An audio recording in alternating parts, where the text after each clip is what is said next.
Hello guys. तो यार अगर आप 2025 में एक इलेक्ट्रिक स्कूटर खरीदने के बारे में सोच रहे हो तो अभी जो मैं आपको अपना व्हाट्सअप चैट दिखाने वाला हूँ ना, उसको ध्यान से देखना। आई एम श्योर उससे ना 90% आप रिलेट करोगे और 100% आपका प्रॉब्लम सॉल्व भी हो जाएगा। एक्चुअली मेरे एक दोस्त ने मुझसे पूछा कि यार एक इलेक्ट्रिक स्कूटर लेना चाहता हूँ, कौन सा लूँ, कुछ सजेस्ट कर। तो मैंने उससे पूछा कि पर्पस क्या है, मतलब आप इलेक्ट्रिक स्कूटर क्यों लेना चाह रहे हो? ऑफिस जाने के लिए? अगर हाँ तो ऑफिस कितना दूर है, या फिर थोड़ा रफ एंड टफ यूज के लिए, डिलीवरी वगैरह के लिए? अगर हाँ तो पर डे कितना किलोमीटर आपका गाड़ी चलता है, या कॉलेज के लिए, या फिर बस ऐसे ही घर से मार्केट तक जाने के लिए और वीकेंड में थोड़ा नॉर्मल राइडिंग करने के लिए? आप ये सोचते होंगे कि मैं उससे ये सब क्यों पूछ रहा हूँ। देखो गाइज, हर एक ईवी का पर्पस अलग होता है। एग्जाम्पल के तौर पे ये रिवर इंडी, ये गाड़ी को ना खास करके हेवी ड्यूटी के लिए बनाया गया है। इसलिए अगर आप इसको ऑफिशियल एड्स भी देखोगे ना तो उसमें उन लोगों ने छोटे बिजनेसमैन वगैरह को ज्यादा दिखाया है। मतलब उनका जो मेन टारगेटेड कस्टमर्स है वो ऐसे ही लोग होने वाले हैं जिनका छोटा बिजनेस है, जिनका थोड़ा हेवी यूजेस है, डिलीवरी वगैरह ज्यादा होता है, उनको ये लोग टारगेट करते हैं। तो क्या ओला में डिलीवरी नहीं होगा?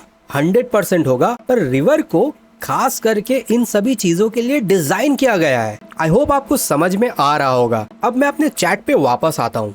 बात करें मेरे फ्रेंड का, तो उसको डेली ऑफिस जाने के लिए एक ईवी परचेस करना था और उसका पर डे का जो अप एंड डाउन था ना वो था 25 किलोमीटर का। और उसका ऑफिस का जो रास्ता था वो बहुत ज्यादा खराब भी नहीं था, रास्ता ठीक ठाक था। फिर मैंने उसका बजट पूछा तो उसने वही कहा जो हम में से 90% लोगों का बजट होता है, अंडर 1 लाख या 1 लाख के लगभग। नाउ अब मेरे पास सारा इन्फॉर्मेशन था और ये सारा इन्फॉर्मेशन लेने के बाद मैंने उसे 4 गाड़ी रिकमेंड किया। फिर थोड़ा और ज्यादा डिस्कस करने के बाद हमने फाइनली डन किया चेतक 2903 को। अब मैं आपको बताता हूँ क्यों। देखो, मैं अज्यूम करता हूँ कि आपको चेतक 2903 का सारा ही डिटेल पता होगा, फिर भी हम लोग कुछ इम्पोर्टेंट स्पेसिफिकेशंस को डिस्कस करते हैं, इन केस अगर किसी को नहीं पता होगा तो उनके लिए। तो गाइस, बजाज चेतक 2903 में ना हमें मिलता है 2.88 किलोवाट का बैटरी पैक, जिसका आईडीसी रेंज बजाज क्लेम करता है 123 किलोमीटर। बट भाई एक्चुअल ऑन रोड रेंज ना हमेशा ही आईडीसी रेंज से थोड़ा कम होता है।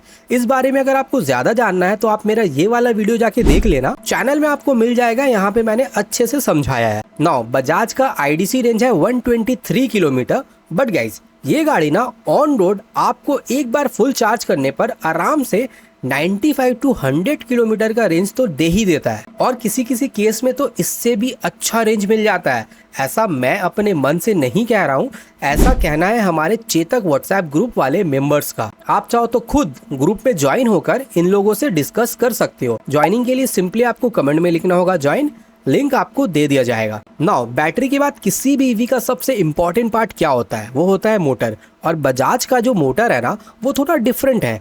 मार्केट में आपको 2 टाइप का मोटर बहुत ज्यादा नजर आता है कॉमनली। एक होता है हब मोटर जो पीछे का व्हील्स में लगा होता है, जैसे कि अपना टीवीएस iQube, और दूसरा होता है mid mountain belt driven motor, जैसा कि अपना एथर, ओला वगैरह में है। पर बजाज का जो मोटर है ना वो थोड़ा डिफरेंट है। ये मोटर भाई एक गियर के साथ पीछे वाले व्हील से कनेक्टेड रहता है। नॉर्मली इस टाइप का जो मोटर होता है ना वो बेल्ट ड्रिवन मोटर से थोड़ा कम पावरफुल होता है। मतलब इनका जो इनिशियल टॉर्क होता है वो बेल्ट ड्रिवन मोटर से थोड़ा कम होता है, बट हब मोटर से थोड़ा बढ़िया होता है। और इसका पीछे वाला व्हील जो है वो भी फ्री होता है, उसमें कोई मोटर वगैरह नहीं लगा रहता है। तो इस वजह से ना इसका लॉन्जिबिलिटी भी हब वाले मोटर से ज्यादा बढ़ जाता है। और बजाज के इस मोटर का एक और अच्छा बात क्या है पता है? कि अभी तक ना बजाज का मोटर से रिलेटेड कोई भी बैड न्यूज नहीं आया है। मतलब ये एक रिलायबल मोटर है, आप आराम से ही इस पे भरोसा कर सकते हो। पावर की बात करें तो बजाज का ये वाला मोटर का जो पिक पावर है वो है 4.2 किलोवाट का, और इसका जो टॉप स्पीड है वो है 63 किलोमीटर पर आवर का, जो कि सिटी राइडिंग के लिए काफी होता है। नाउ इसलिए मैंने आपको पहले ही बोला था कि हर गाड़ी का जो पर्पस होता है ना वो अलग अलग होता है। अगर आपका राइडिंग ज्यादातर हाईवे में होता है ना, ज्यादातर अगर आपका लॉन्ग राइड होता है, तो मैं आपको चेतक रिकमेंड नहीं करूंगा, क्योंकि भाई चेतक का जो स्पीड है, जो टॉर्क है ना, वो हाईवे वगैरह के लिए नहीं है। हाईवे वगैरह में ना ओला या एथर जैसा पावरफुल मोटर बहुत बढ़िया होता है। Now guys, battery and motor के बाद जो चीज आता है ना वो होता है भाई बिल्ड क्वालिटी एंड सर्विस। देखो, बिल्ड क्वालिटी को लेके तो यहाँ कोई सवाल ही नहीं है। चेतक और एथर ये 2 ब्रांड अपना बिल्ड क्वालिटी को लेकर जाना जाता है, तो बिल्ड क्वालिटी आपको मस्त मिलने वाला है।